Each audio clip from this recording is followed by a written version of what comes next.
Bom, quais são as vantagens da máquina de estado finito? Tem várias, tá? A primeira delas é intuitiva. É extremamente fácil. Você mostra isso aqui, né? Mesmo uma pessoa que não entende nada de computação, tá? Não passei perto dos SECs, então não sei nada de engenharia, não sei nada de física, não sei nada de matemática, não sei nada de computação. Tá? Mas você mostra aqui para a pessoa, ela entende. Tá? E como eu falei, na indústria de jogos, tá? Os programadores de jogos vão estar interagindo com designers, com artistas, com várias pessoas que não podem entender absolutamente nada de algoritmo. Mas bate o olho nisso aqui, entende. Tá? Então a máquina de estado finito é extremamente intuitiva, tá? Então facilita a interação com roteiristas, artistas, etc. Tá? Outra coisa que é interessante, você consegue modularizá-la bem. Tá? Cada comportamento você pode tratar ele separado. Deixa eu primeiro testar o comportamento fugir. Faz ele bonitinho e tal, funcionou. Então, beleza, um comportamento está funcionando. Deixa eu testar agora o comportamento perseguir. Funcionou. Deixa eu ver agora a transição entre esses dois. Funcionou. Aí você vai incorporando cada um dos seus comportamentos, cada um dos seus módulos e faz isso aí. Tá? Então você consegue modelar e testar mais rápido. O que mais? É extremamente simples de codificar. Tá? Sem saber, talvez você já implementaram alguma máquina de estado finito. Um computador é uma máquina de estado finito, querendo ou não. Tá? Ou seja, você tem o quê? Uma variável que guarda meu estado.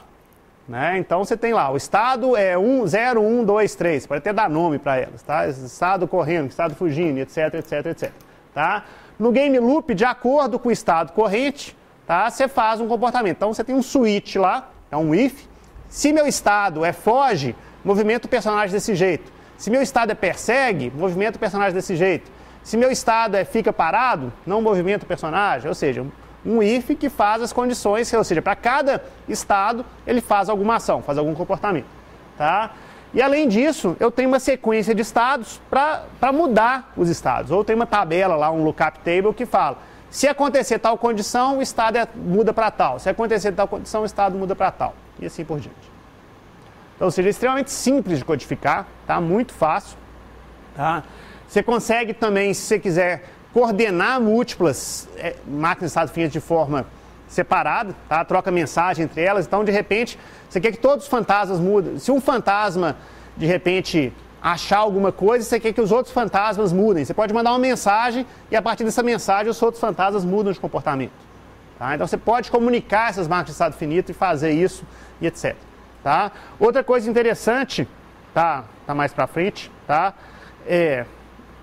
Depois eu vou falar disso, mas é fazer uma máquina de estado finito hierárquica. Tá? Você pode ter uma modularização, ou seja, se tem um comportamento de mais alto nível, tá? Esse exemplo aqui, por exemplo, tá? Um jogo de futebol, tá? Você tem um comportamento do time que é defesa, um comportamento do time que é ataque, por exemplo. Dentro do comportamento de defesa, você pode ter uma máquina de estado finito para cada agente. No comportamento de defesa, o atacante vai fazer isso, isso, isso, o meio-campo vai fazer isso, isso, isso, o defensor vai fazer isso, isso, isso. Ou seja, tem uma hierarquia de máquina de estado finito. Tá? Você pode, se quiser, ainda detalhar, por exemplo, igual se fosse um procedimento. Tá? O persegue, eu posso ter uma máquina de estado finito dentro do persegue. Tá? O que é o perseguir? Se eu estou muito próximo, aumenta a velocidade. Se eu estou não tão próximo, diminui a velocidade. Eu posso ter esse tipo de coisa. Então você consegue fazer uma hierarquia de máquina de estado finito que é bastante interessante e bastante usada. Tá? E vários exemplos vocês podem imaginar uma máquina de estado finito. Então, num jogo FPS qualquer, tá? Um QuakeBot da vida aí, tá? Você pode ter o comportamento de perseguir, atirar, procurar saúde, abrigar, fugir e por aí vai. Tá? Num jogo de futebol ou qualquer outro jogo de esporte, chutar, driblar, perseguir bola, marcar jogador, são todos comportamentos que você vai trocando entre esses comportamentos. Tá? Você pode, como eu falei, ter um comportamento de mais alto nível, defesa, ataque. Tá? Num jogo RTS, mover para uma posição, patrulhar uma determinada área, seguir um determinado caminho e por aí vai. Tá? Então tem vários e vários exemplos que você consegue fazer com isso aí. Deixa eu mostrar então um exemplo para vocês, tá? Voltando lá para o meu simulador, agora um exemplo de uma tarefa que é comum, que chama foraging. Tá? Foraging vem do termo que quando as formigas saem para buscar alimento, elas estão fazendo forage. Tá? Mas você pode pensar num jogo RTS, seu cara indo buscar seus peões e indo buscar tesouro. Então ele vai lá, busca o tesouro, traz para a base, busca o tesouro, traz para a base e assim por diante. Tá? Então aqui é uma coisa desse tipo, uma busca ao tesouro, uma busca de comida. Eu tenho um conjunto de agentes que tem que varrer uma área, tá? Em busca de um alimento ou de tesouro. e levá-lo para o abrigo. Tá? Então tem um estado que é explorar, tá? Que meu explorar nada mais é do que andar aleatoriamente pelo cenário. Tá? Se eu achar um tesouro, eu vou para a ação pelo tesouro. Se eu achar o gol, eu vou para o gol. Tá? Tem a máquina de estado definido dele aqui. Bem parecida com o do Pac-Man, tá? Relativamente simples.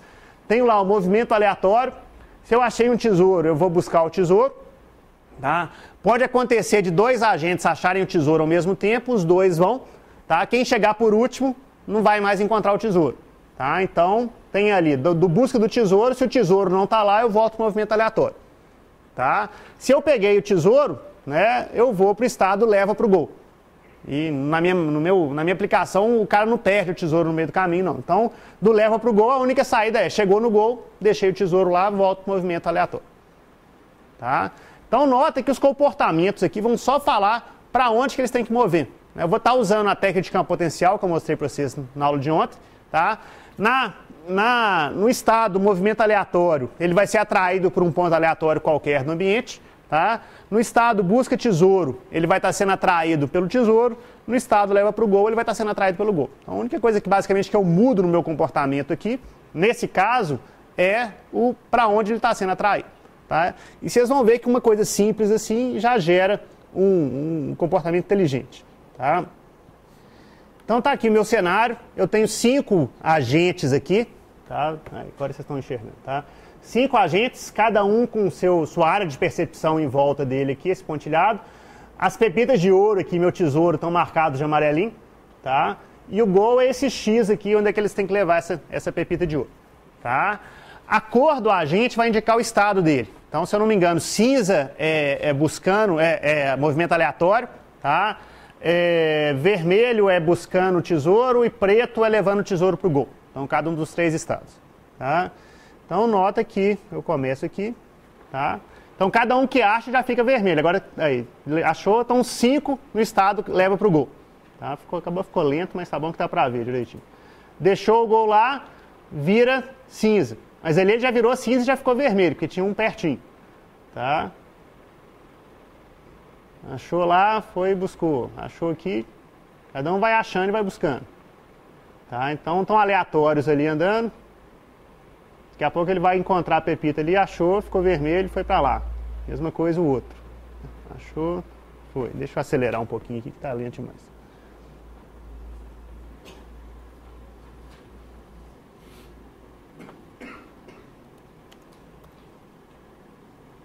Vai ficar rápido demais agora, mas tá bom. Então eles ficam lá navegando, procurando. Nota que o aleatório ele vai para qualquer canto, tá? Normalmente ele acha. Aí quase achou ali, tá? Tem umas no cantinho, né? Tem uma no cantinho de cá, tem outra no canto de lá, eles vão ficar aleatório até conseguir achar. Tem 3 faltando ali, né? Não conseguiu. Conseguiu ali. Pronto, agora acabou.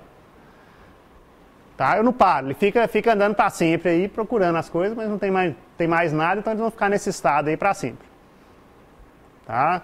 Ou seja, com uma máquina de estado bastante simples, a técnica de campo potencial que a gente viu na aula passada, que é relativamente simples, tá? Ele consegue fazer um comportamento inteligente. Tá? E eu posso também, na verdade, mudar um pouquinho a minha máquina de estado finito, eu posso começar por comunicação entre os agentes. Tá? Então eu posso ter uma situação, por exemplo, tem 2 coisas que eu posso querer mudar aqui. Tá? Aquilo ali é o funcionamento dessa máquina aqui. Tá? Mas eu posso, por exemplo, considerar que o agente tem memória. Tá? Não sei se separaram, mas tem hora que ele está buscando, ele está carregando um tesouro e vê outro, assim, aparece um montão de tesouro no caminho. Tá? Ou seja, ele pode falar o seguinte, eu vou guardar na memória, eu tenho uma memória que vai guardar a posição de lá, que assim que eu entregar esse aqui eu volto lá. Tá? Então eu poderia, se quisesse, pôr outra aresta aqui, ó, tem tesouro na memória, sai direto não, desculpa, tem tesouro na memória, já sai do leva para o gol, tá, para o busca tesouro, por exemplo. Tá? Ele já entrega lá e já fica vermelho de novo e vai buscar onde estava. Tá? Eu posso ter, outra alternativa que eu coloquei lá, é ter comunicação. Tá? Pode ter que tem um montão de agente passeando no movimento aleatório e um cara encontra um montão de tesouro. Tá? Ele vai e comunica para os outros, você pode ter uma mensagem, estou no movimento aleatório, recebe uma mensagem, vai buscar o tesouro. Tá? Então são essas as alternativas que tinham lá. Tá? Deixa eu mostrar para vocês aqui. Forwarding. Então, por exemplo, usar memória e comunicação. Eu não sei se vocês vão conseguir reparar a diferença, mas vocês vão ver que de vez em quando vai chegar um agente num nicho aqui, tá? Por exemplo, esse nicho que está com 4 aqui. E um cara que está aleatório, de repente vai ficar vermelho e vai sair buscando a pepita lá, tá? Não sei se ele vai ficar vermelho de cara não, mas ele vai começar a andar na direção lá, tá? Então vamos lá. Começou no começo, como está cheio de pepita de ouro, não dá para ver isso direito, tá? Porque eles vão ficar todos buscando ali, tá? Mas daqui a pouco vai dar para perceber isso.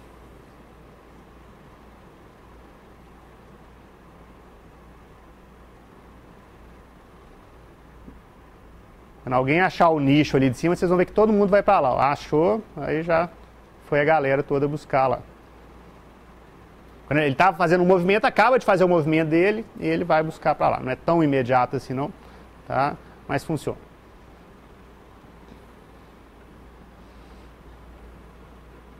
Tá claro, gente? Dúvidas aí? Tá? Então, é simples, tá? Mas funciona. Funciona e dá uma impressão, tipo assim, é um comportamento inteligente, não deixa de ser. Tá? Eles conseguem funcionar, tá? No caso aqui não tem interação com o usuário, mas você poderia fazer um sisteminha que coloca uma interação com o usuário aqui. Então eu podia ter, sei lá, um guarda tentando prender os caras roubando aqui. Aí eu poderia acrescentar um foge do guarda, qualquer coisa desse tipo. Tá? Tenta desviar do guarda, alguma coisa assim. Aí continuaria funcionando do mesmo jeito.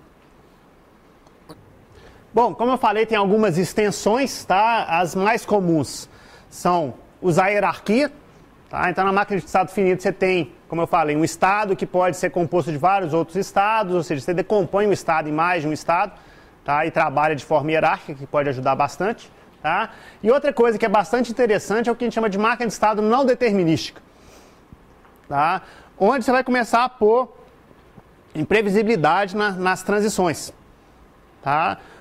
Que de certa forma, tá? Um problema que a gente pode ter com a máquina de estado finito é que o comportamento fica o mesmo sempre, não tem graça, pode ser, no final fica chato, tá? A primeira vez você vê legal o comportamento, mas depois você vai ver que o cara vai fazer sempre a mesma coisa, sempre a mesma coisa, e aí começa a ficar ruim, tá? Então uma ideia vai ser, por exemplo, pôr aleatoriedade aqui, tá? Então, nesse exemplo aqui, não sei se fica muito bom, mas no fantasma do Pac-Man, por exemplo, tá? Eu posso querer um Pac-Man corajoso, tá? Que em vez de... Quando eu pego a pílula azul aqui, em vez do cara fugir, sei lá, ele continua me perseguindo. Tá? Tudo bem que vai ser idiota o comportamento, tá? Mas de qualquer forma vai ficar diferente, né? Você fala, não, esse fantasminha é corajoso, tá? Mas assim, em outras situações, né? Você pode ter, por exemplo, num jogo FPS da vida, tá? Você pode ter um agente mais corajoso, porque você pode ter um comportamento assim, sob fogo inimigo, o que você faz? Esconde. Ou sob fogo inimigo, o que você faz? Revida. Tá? Você pode começar a ter uma aleatoriedade, aí de vez em quando ele esconde, de vez em quando ele atira. Tá? Ou você pode pôr probabilidade, sei lá, em 10% das vezes ele esconde, tá? Enquanto em 90% das vezes ele atira. Né? Aí, com isso você pode ter personalidades diferentes. Eu vou ter um agente, que é a máquina de estado finito dele, um agente covardão, tá? Que, sei lá, em 95% das vezes ele vai esconder. Enquanto eu vou ter um agente suicida que, sei lá, em 100% das vezes ele vai, em 90% das vezes ele vai revidar. E assim por diante, tá? Então, eu começando a pôr probabilidade aqui nas transições, eu deixo essa máquina de estado não determinística. Tá? Não sei se alguém já fez aí teorias de linguagem, né? Aqui na UFMG, fundamentos teóricos da computação, tá? Que quando você aprende autômato finito, tem um autômato finito não determinístico, né? Ou seja, para cada estado eu posso ter o mesmo caractere pode levar ele para estados diferentes, tá? Então tem a mesma transição saindo para estados diferentes, que é o não determinismo aí no caso, tá? Falando mais formalmente. Então são algumas das vantagens que a gente pode ter em máquina de estado finito, que são interessantes e são bastante usadas. Tá claro? Tranquilo? Então, beleza, vamos para uma outra extensão, desculpa, extensão não, para uma outra técnica que são as famosas também árvores de decisão, tá? Que são mais simples ainda do que máquina de estado finito. Tá? Talvez vocês já tenham feito alguma árvore de decisão na vida também. Tá?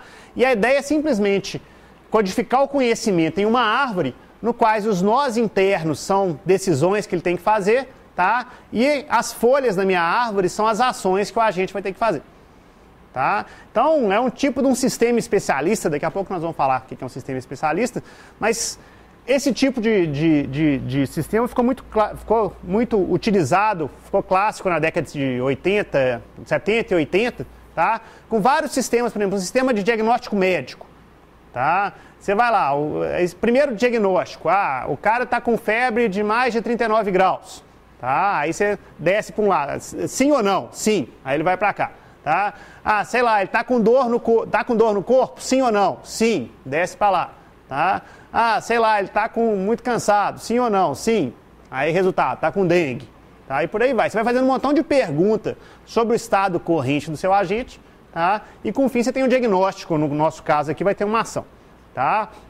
Então, um exemplo, tá aqui o exemplo clássico. Tá? Então, de novo, um jogo FPS.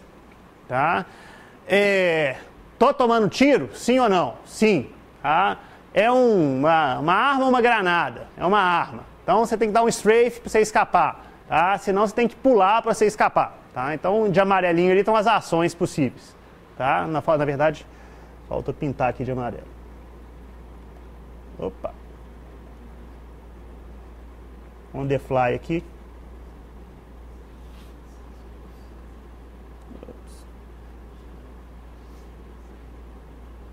Todas as folhas aqui são amarelas.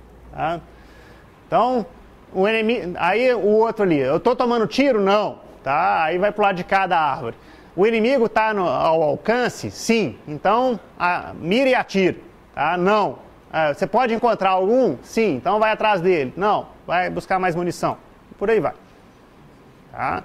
Então, de novo, é um tipo de codificação simples. Tá? Normalmente, muitas das coisas que você faz com máquina de estado finito, você pode fazer com árvore de decisão e vice-versa. Tá? Depende da forma com que você modela, porque os dois estão envolvidos no quê? Você faz perguntas, você tem perguntas sobre o estado corrente, e com isso você muda de estado, ou você decide a ação, se você está usando uma árvore ou uma máquina de estado finito. Você pode usar as duas em conjunto, você pode ter uma máquina de estado finito cuja transição é uma árvore de decisão. Eu estou no estado tal, aí você começa a fazer pergunta, está acontecendo isso? Está acontecendo isso? Vai para o estado tal. Está acontecendo isso? Está acontecendo isso? Não, vai para o estado tal. Ou seja, as ações aqui podem ser estados. Aí você pode pensar em alguma coisa desse tipo aqui. Tá? Então, em cada transição você tem um estado. Mas, de qualquer forma, é uma técnica bastante intuitiva, tá? E bastante simples de implementar, um conjunto de ifs, tá? Que você consegue fazer funcionar.